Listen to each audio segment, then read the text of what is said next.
Okay, so this is a review of e-maintenance.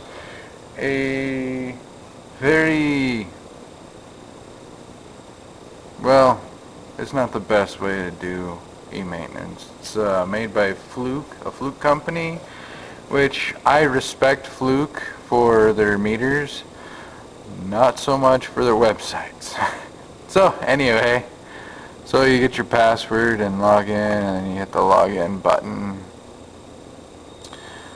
Today we're just going to do a simple one, which is oil change on a 2014 Dodge 2500.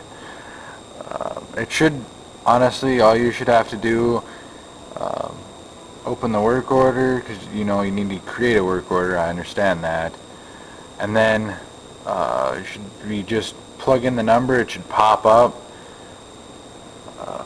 and then you can delete it if you want, but there's a lot of stuff that I think is very off on this, but I'll show you.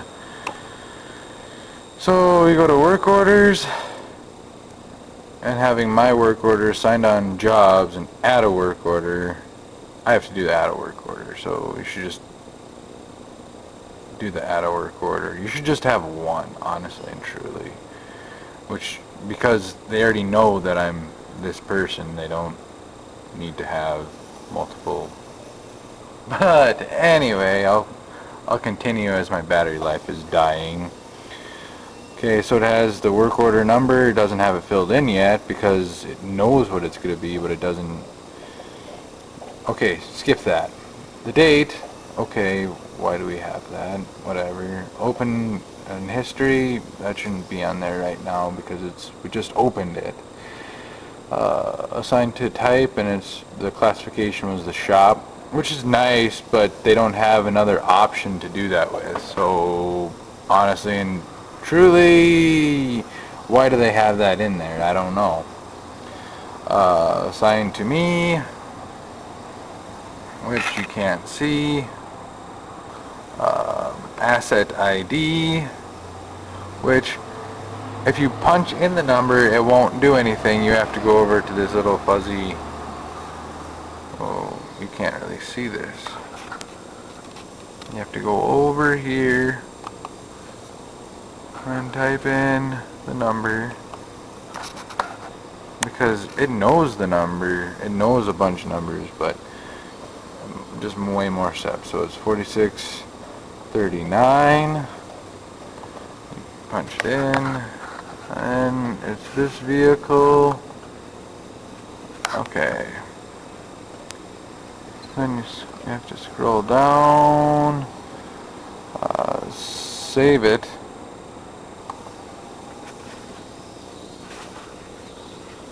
Okay, and then, okay, now top right, you have to go up and hit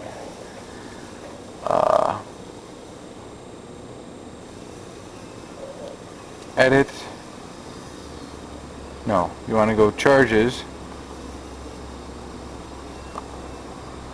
I'm going to go add labor. Then I'm going to put 3 hours labor in because I can process. I need to go back, and you need to go to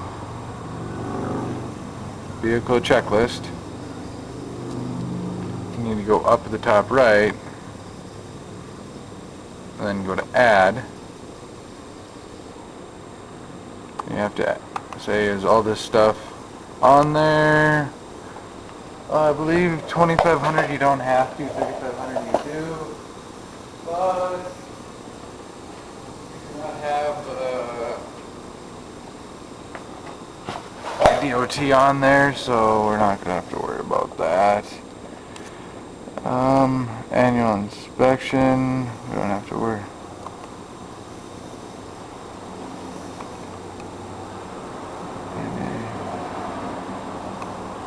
Okay, proof of insurance, contact, registration, match plate, door jar. We don't worry about that.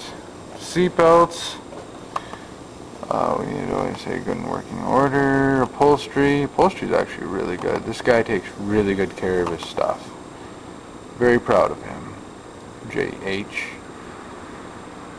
Fire extinguisher is definitely, brake controller's there.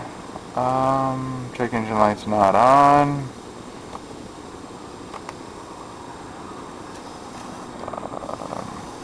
Let's go and go down here.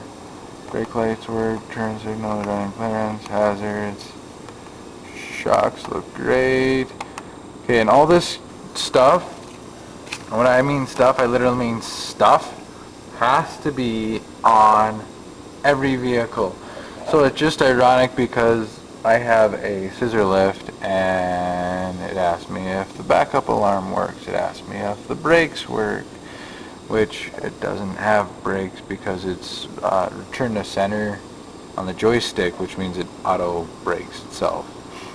Which you could classify that as a brake, but it's really not something that you're applying causing the brake. But we'll keep going with this. Winch wipers look stellar. Brakes, great. Block heater in good working order. Tires are new because we just put them on.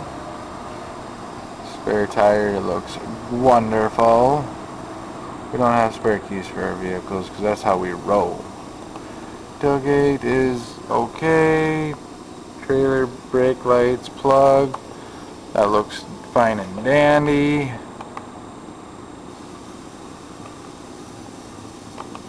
Okay, gooseneck's great looking. Receiver hitch is great. Hitch coated, of course. It is 2 and 5/16, which is green. And if you made every single one of them 2 and 5/16, you wouldn't have to worry about it because then they're all 2 and 5/16. Yeah, it costs a little bit more up front, but in the long term, if you're doing just that, trying to save a penny or two in the long run, it's simple because there's nothing higher than 2 and 5/16 ball. So you can't kill anybody because if everything's 2 and 5/16, then there's no mismatch anything because everything's 2 and 5/16. So I hope that helps you. Okay, so then we go to save. Then we go back. Good times. And we have to go back again because why not? So then we have to write down and we have to close out. Okay. Today's date. Enter reading at closeout. Okay, so it has to be above this number. So if it doesn't get above that number, it gets rather irritated. So the number that we're looking for is 170 106. And then we keep going. So that, like, just imagine all the clicks that I have to do. I have to do it on every single one, which drives the guy nuts because, well, that's the way they want it to happen. Annual inspection completed. That's not applicable, so we don't have to do it. And so we just do a general overview. It all looks good, and then I put in there oil change, close work order. Close work order, and then, okay, so then by the H right there, it says that it's done. So then you just go back to home, and voila! You have just completed a whole work order. I guess my best one that I've ever seen really is just on paper notes. But with the new internet stuff, you really can't do that. They want too much information, and they don't want to do it quickly. So my best advice is have a programmer, so that way all you have to do is type in your employee number, and it pops up, okay, what do you want to do? And then from there, have the work order pop up, or type in a unit number and say, you know, then it already creates the work order for the description of the vehicle, blah blah blah, which this kind of does, but not the best. And then just make it simple. You know the whole saying, KISS, keep it simple, stupid. So I guess that's my review in a nutshell. Hope you guys enjoyed it. I don't like doing it, but most mechanics do not like doing paperwork. That's why they became mechanics, because they'd rather turn wrenches. But anyway, you guys have a marvelous day, and like I always say, jack of all trades, master of none. See ya. Oh, hey, by the way, if you have any questions, comments, or concerns, it's mastertechnician007@gmail.com. So, jack of all trades, master of none. See ya.